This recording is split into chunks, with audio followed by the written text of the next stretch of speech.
Join Nancy and I on our 42-year-old motor yacht LP as we explore the waters of Washington, British Columbia, and maybe even Alaska. Two old people on an old boat. What could possibly go wrong?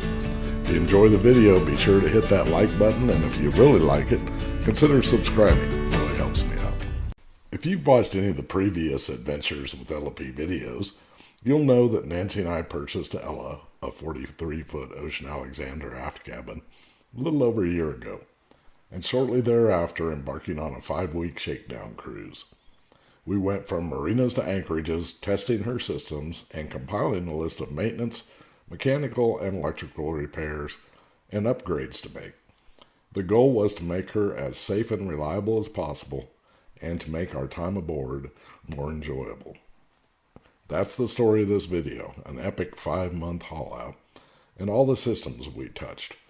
No shots of beautiful Pacific Northwest scenery, just boat stuff.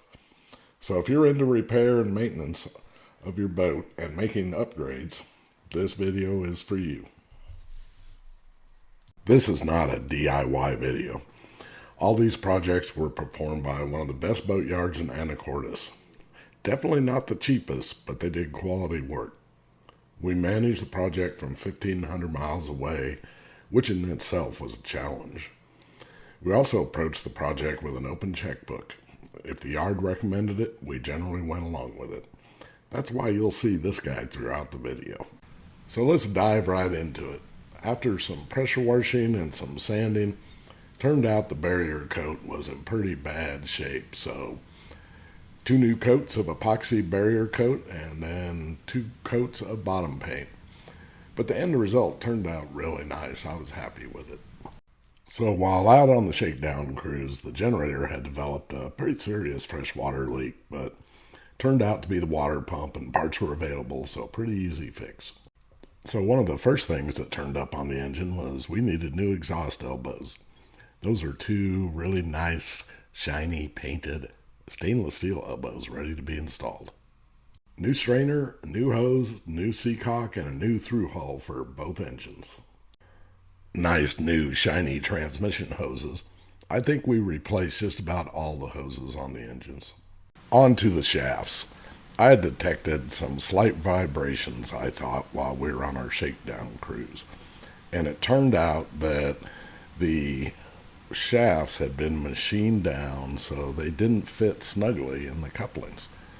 There was a couple solutions for that. Find new couplings that would fit, which we couldn't.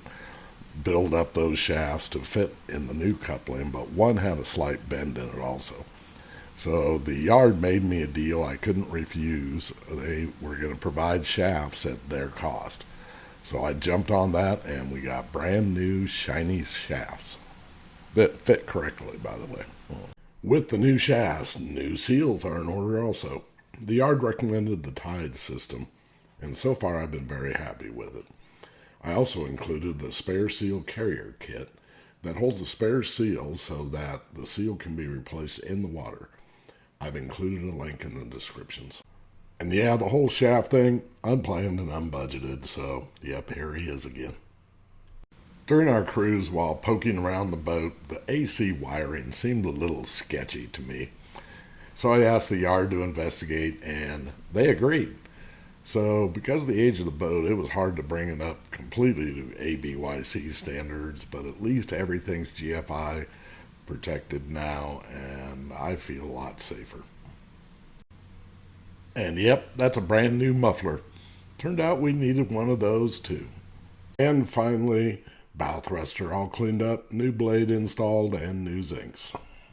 So after that was all said and done, I bet you I had 50 pages of invoicing for just the maintenance and mechanical part of this project. But you know, I've got a really nice engine room now, and I feel a lot more confident in all the mechanical and the systems on the boat. And that's what makes doing this a lot more enjoyable. And I lied. Here's some beautiful pictures of the Pacific Northwest. So now let's get on to the upgrades. To me, this was a lot more fun as we were actually doing things to improve our experience on the boat. Much of the list of upgrades were to enhance and prolong the time we could spend at anchor. Nancy and I had discovered that we really liked spending time in quiet, secluded anchorages, and we wanted to do more of that, and for longer periods of time before we were forced ahead to civilization, and to do all that with all the comforts of home. While not all the upgrades involved accomplishing this, the main goal was to make LP an extremely capable off-grid yacht. While new name graphics won't improve Ella's off-grid performance, they were on our must-do list. We were still running under the old boat name of Sirocco, and we wanted to do a proper renaming ceremony once she was out of the yard and before we headed out for our next cruise. Watch for the next video. The ceremony was a blast, and I believe Poseidon and his court will now protect us on our future voyages. A water maker was at the top of the list for off-grid improvements. While LP had a sizable freshwater capacity, we wanted more. I'm not into those 5-minute boat showers. We chose the Seawater Pro system both for value and its modular design. We opted for the remote panel. So far, it's proven very reliable and has great performance. There is room to install in the lazarette, which is close to the freshwater tanks. We mounted the panel on the master cabin's lower bed frame. I apologize that I do not have a picture of the finished installation. It's got to be about the only picture I don't have. Next up on the list, stern thruster. While LP was equipped with a bow thruster, and she's a twin screw boat, I still wanted the extra maneuverability of having twin thrusters. Remember, we're two old people on an old boat, and having the ability to get the stern as close to the dock as possible and hold it there in any condition while Nancy steps off during docking is very important.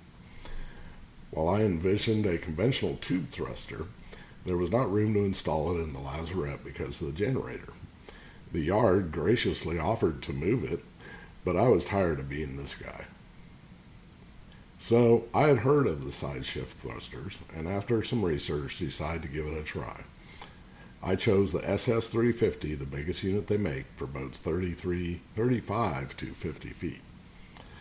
I've been extremely impressed with the unit and would not hesitate to recommend it. We've docked against some pretty stiff winds, and it has always had plenty of power. The wireless joysticks and the fob remote control work very well also. I've provided a link in the descriptions below. Another upgrade I was really excited about was adding solar to the boat. It would be so nice if we could at least maybe not have to run the generator until late morning and possibly for less time in the late afternoon. I chose to go with Custom Marine's Bimini mount soft panel system. 3 145-watt cells for a total of 435 watts. The yard sent our top out for the grommets to be installed, and they did a really nice job. We've been through some serious rain and no leaks. The panels have definitely cut down on generator runtime. Of course, that's depending on the amount of sun available, but it's not uncommon to get close to 200 watts of output even on an overcast day. A really neat feature is the Victron charge controller. If you get the Victron Connect app, you can monitor in real time. Our controller is in the engine room, but I can easily connect on the flybridge. So I can sit having my morning coffee up on top and watch the little photons flowing into my batteries. It's really cool. I think it drives Nancy nuts. And then there's the addition of Starlink. Truly an amazing system. From running out through the straits to some of the most remote anchorages in the Broughton's, we always had high-speed internet. And I mean high-speed like as fast as my fiber optic at home.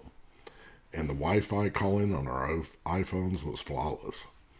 At our plan at $165 a month, maybe a little pricey, but you can turn it on and off as needed. And who doesn't like streaming football on a Sunday while at a secluded anchorage? Another win-win upgrade in my opinion. What turned out to be one of the more expensive upgrades was the addition of a washer and dryer. I chose the Splendide vented model. We had the perfect spot for it, and the yard did a very nice installation. Looks like it came with the boat. And having dry towels every night and not having to spend all your Marina time in their laundry facility is definitely worth it. The last few items added included a tank monitor for both fresh and black water, a 12-volt fridge freezer that we put up on the fly bridge along with a 12-volt panel to power it, a new electric dinghy motor. I had to test it out in my shop in Kansas before transporting it up to Anacortes, of course. And last but not least, a new Dickinson barbecue. So that's a pretty darn complete list of the work done and the equipment added to LP during the winter. As you can imagine, we couldn't wait to get her in the water and see how well we did in achieving our goals. It's time to start doing this. Teaser from a future episode, and yeah, I lied again, more beautiful Northwest scenery. We'll see you in the next video where we move the boat over to Cape Santee to perform the renaming ceremony, then head north to parts unknown. See you then. And remember, give us a like, hit that bell, and consider subscribing. It'd be greatly appreciated.